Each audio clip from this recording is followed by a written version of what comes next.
Good afternoon, everybody, and welcome to the Day After Podcast and our sub-show, Too Many Kubricks, where myself and Mike Hi. are here watching and reviewing every Stanley Kubrick film in chronological order. Unfortunately, this is our second to last episode, so it's coming to an end. However, I got something to make you very, very happy today. We're discussing the 1987 film Full Metal Jacket, directed by Stanley Kubrick.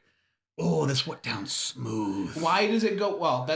I asked that question trying to fill space, but I know the answer to that question. This movie flies, and it might have something to do with the fact that it's sub 2 hours. But yes, I love Stanley, but I've been through the gauntlet. We have one movie left after this, and I've been through Barry Lyndon and 2001 and The Shining, all very long. Something that is, by his standards, kind of compact is very nice. Yes, I mean, it's smooth. It goes down nicely. I remember you were looking at the time progression. You're like, holy shit, this movie has only half an hour left. Yeah, I'm baffled. And that, despite this movie has the infamous cut in it. It's two separate things. Guys, here's my product placement for our previous week's podcast, The Shining, where we happened to watch it in the normal way, but also in the most bullshit way possible, which is backwards and forwards at 50% opacity on top of each other. Right. This might have benefited from that because when I think about the duality of Kubrick and how he likes to slice his movies clean in half, this is what I think of. This is one that's clearest in your face, sliced in half. Yes, 45 minutes and then another, call it 70 minutes in not the jungle, but in Vietnam. It's that doubleness of this movie that there's a feature about it that its reputation, for better or worse, is most securely held by the first half. Okay, my wife isn't here, so I'll speak for my wife without putting words in her mouth. She lived in a fairly jingoistic family that was very pro-military, pro-America, and her dad had a couple of movies that he really liked, and one of them, like this movie, was Jack Nicholson in A Few Good Men. And she had believed for a long time that the one thing she knew from that movie was Jack Nicholson screaming, "You can't handle the truth." And she went into it expecting a severely pro-American movie. And she didn't get that, not even close to the fact where she was like, I don't know what to believe anymore. Yes. This movie is, and massive air quotes, misquoted. This movie is...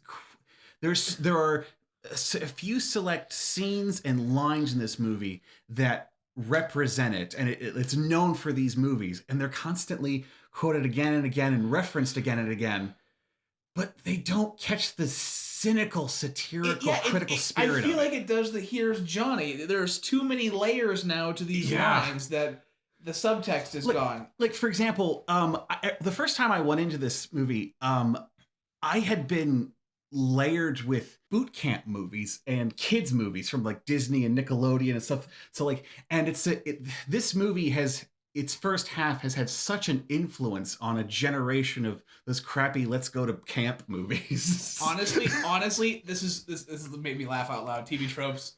One of the entries is a genre killer. In the 80s, there were a lot of boot camp movies, either funny like Police Academy style or semi-serious.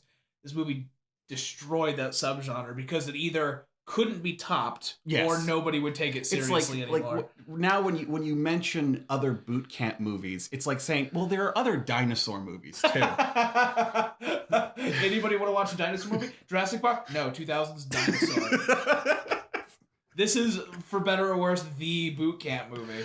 And I'm just shocked though that the spirit of everything that this movie influences, they rarely catch the spirit of the original or got the message. This is so dark and satirical and this movie is known. Arlie Ermey, God rest your soul. I think he died about 5 years ago in 2016 or something. It was a recent. If you're still alive, but that's not the point.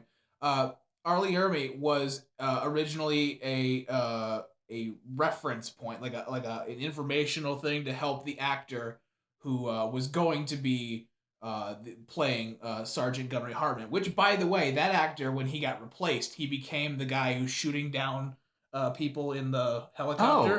That's the guy originally going to be Gunnery Hartman. Interesting. Yes. Okay. So he lost his, he got a different role, but in order to help him with the role, Stanley Kubrick found what he sent the guy, which is an audition tape, which is 15 minutes of him doing the drill sergeant shtick while being pelted with rotten oranges. Oh. And not once did he flub or get stuttered or repeat himself. And Stanley was like, Lee, do you want the role? Like, you are fantastic. And they gave it to him. This is, it's his performance is so good that it basically stuck him in that role for the rest of his life.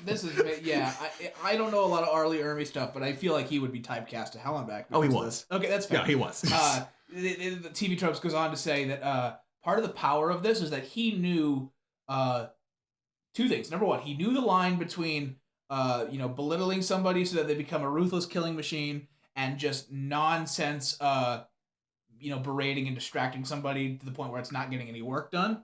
And then two, he knew how to jump that line back and forth to make him more unlikable. He does it so well. Oh, and watching it, it's such an amazing balance of cringe humor. Be careful, but continue. It's funny, but it makes you go, I shouldn't have laughed at that. I feel like I'm growing as a person. Don't give me points for this, but I'm no longer involuntarily laughing. But like in high school, when you say I will tear your head off, why would you want to voluntarily laugh? I don't know. You thought it was funny, and you want to give them a Patreon laugh. Never mind. That's forced laughter. Okay, you're being a bitch right now. But the point is, I no longer outwardly laughed without control at I will rip your head off and shit down your neck. I'm not at that stage yet. Yeah, but like. It's like in my brain, I'm like, that was funny, but I'm not gonna laugh. I'm mature now. One thing that baffled me, and we can, there's no thesis to this, everybody. Maybe I'll add a timestamp. My big shock, Private Pile is played by Vincent D'Onofrio, and it's one of those where I know the name. I'm like, who the hell are you? One decade from this movie, he would play Edgar, the farmer that gets his skin worn by an alien in Men in Black. I guess I had already, I had knew him from other movies, and I already recognized him the first time I was trying to be there with you and not be on my phone, so I'm like, I'll scroll till I find one. Got it. He's really good at playing really awkward men. Okay, if you want a more accessible example, he was the bad guy. He was the bad guy in Jurassic World, and he's also the serial killer in Cell. This is his third movie. Really? Yes. Well done. Yeah. Good job. This is a star-making role for him and Lee. All of Kubrick's movies that deal with either war or the military, he finds such an interesting viewpoint, with the exception of Fear and Desire, which fuck that movie. But like Paths of Glory, again, I thought I knew where that was going, and then it's twisted on me, and that was amazing. Doctor Strangelove is about nuclear war. It's fantastic, a different viewpoint of it. And then this one, where he decides there's a point of view in Full Metal Jacket where it's not so much the horrors of war per se, but even before that, it starts in the very machinery of the military, the very workings of it. Even in boot camp itself, there's something sick about it. And maybe even before that, there's something sick with our culture. Why pile? I guess not why pile. I guess just the let me back up. Okay. The same people that are going to criticize this movie for being, you can't do that in boot camp. You can't do what he did in boot camp. You can't do that shit. You certainly can't do that. Like Arlie Ermy is being exacerbated to the point where he's J.K. Simmons in Whiplash. The same people, not the same people because that's music and war, but the same kind of person is going to criticize both Whiplash and Full Metal Jacket. Yeah, I've heard those criticisms. Yeah. Okay, yeah, definitely. I'm glad that he went over, but there's only so much I can talk about Arlie Ermy. But I'm wondering why. I was worried that I wouldn't enjoy. I would be offended by like the portrayal of mental health here, but I think especially with Private Pile, but that is I think that it's not it's I think that that's aided by that it's not meant to be taken seriously because like a normal drill sergeant would see the clear signs that something is wrong with Pile. Oh, I see. Okay, so like it's not like the other distasteful portrayals of mental health that I've seen and talked about recently on the channel. Well, the, I guess I was thinking about this as we were watching the worst of Pyle's humiliation. Yeah. That let's think of a hypothetical different movie where Pyle makes it. Then we would have been thinking, you see, that's why he was treated so hard. That because the drill sergeant was going, if I don't treat you tough, you're going to die. And I could see this self-justification in the movie's world of like, we're not treating this kid like shit for the fun of it. Mm-hmm. We're trying to save his ass. Yeah, and I think that that's part of the reason why I don't want to say that's the reason the story kills him, because that's getting a little meta there. I am okay with him being killed, murdered, suicided, because his story arc is done. Mm-hmm. I think that is a good way to wrap that up and to introduce, unless you have something else, the second half of this movie. You brought up something really interesting, that one of the really mean dickheads they meet in Vietnam looks very similar to Private Pile, to the point where you brought up, is that intentional? It's the guy with "I am become death" on his head. Oh, what a cock tease. Yeah. Is that really what he has? Yeah. Oh, that's so dumb. I respect the comment that, it's just a coincidence.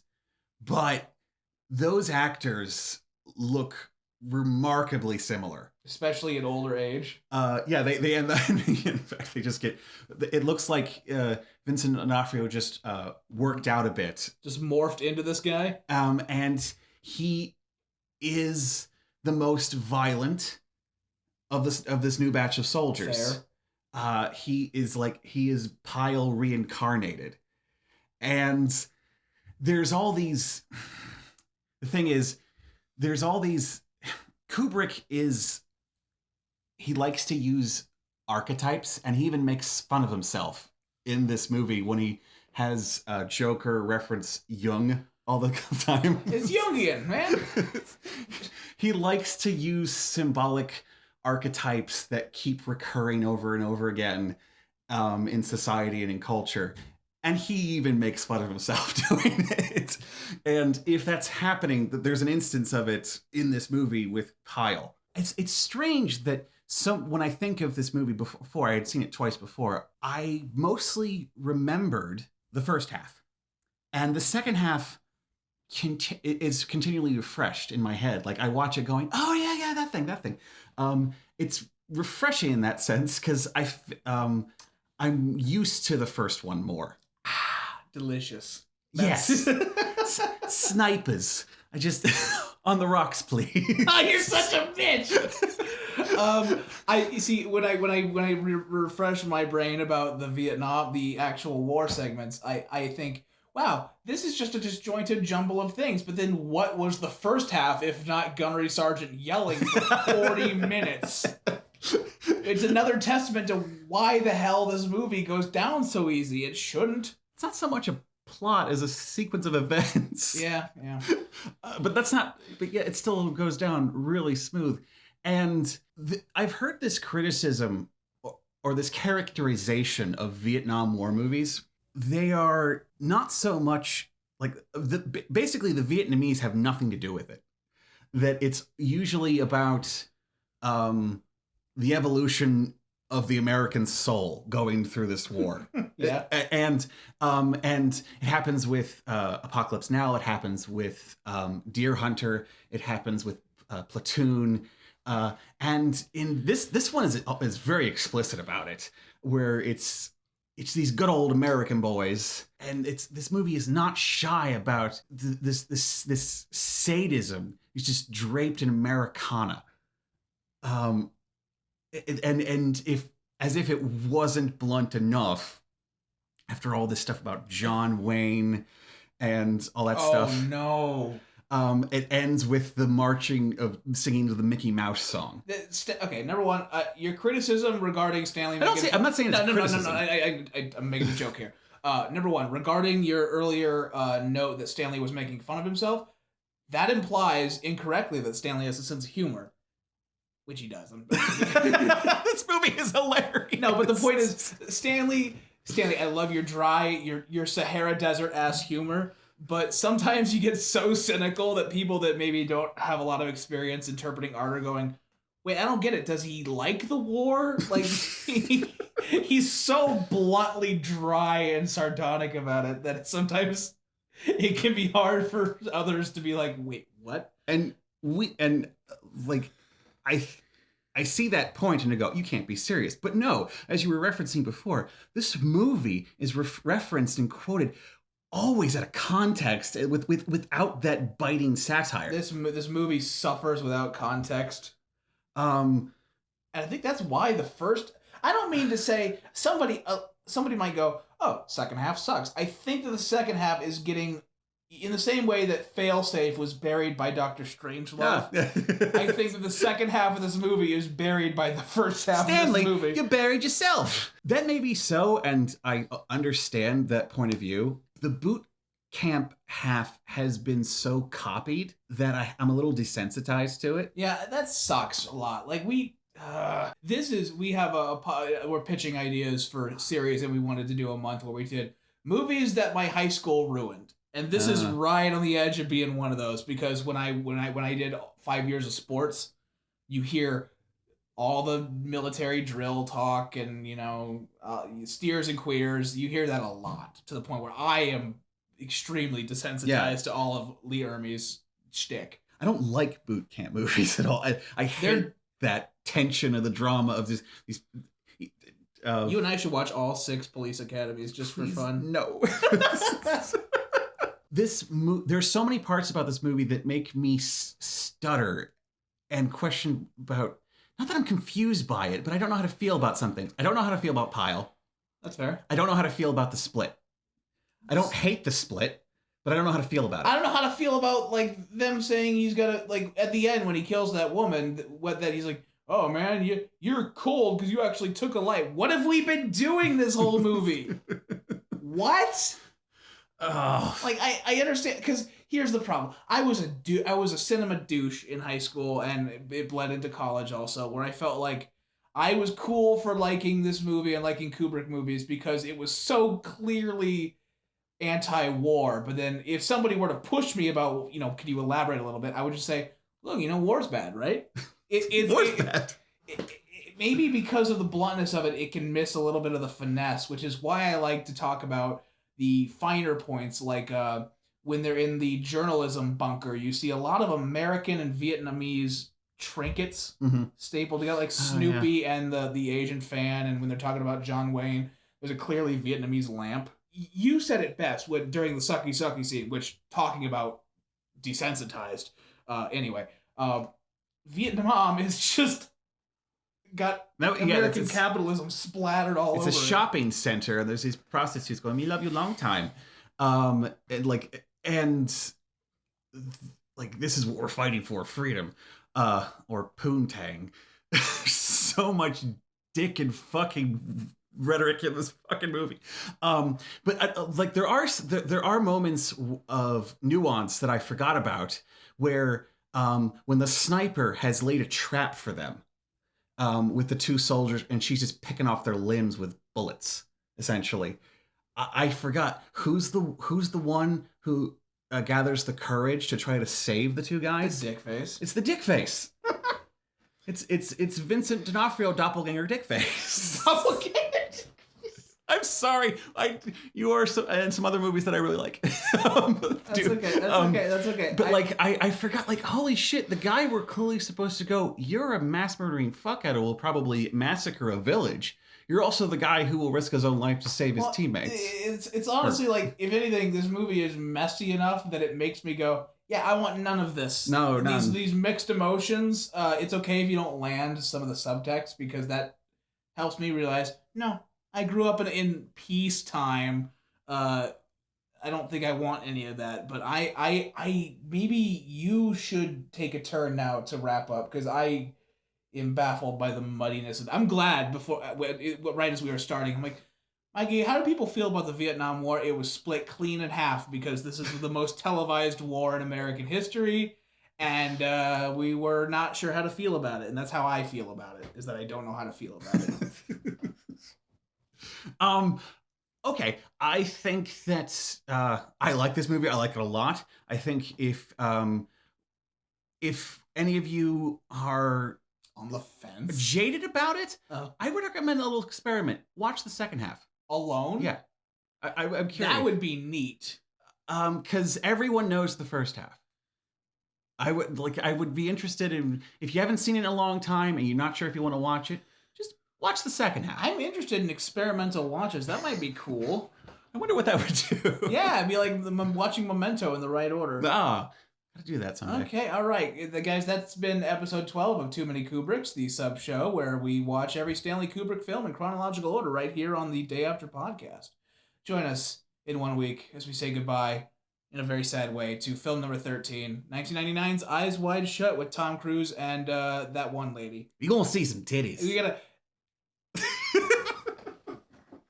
in my head canon is that like Stanley's like, I gotta get this out. I gotta get this. Stanley, I understand you're about to die. No, it's horny as shit. I need to get There's this this out stereotype about directors as they get older. There's just more and more tits in there. It all makes sense though.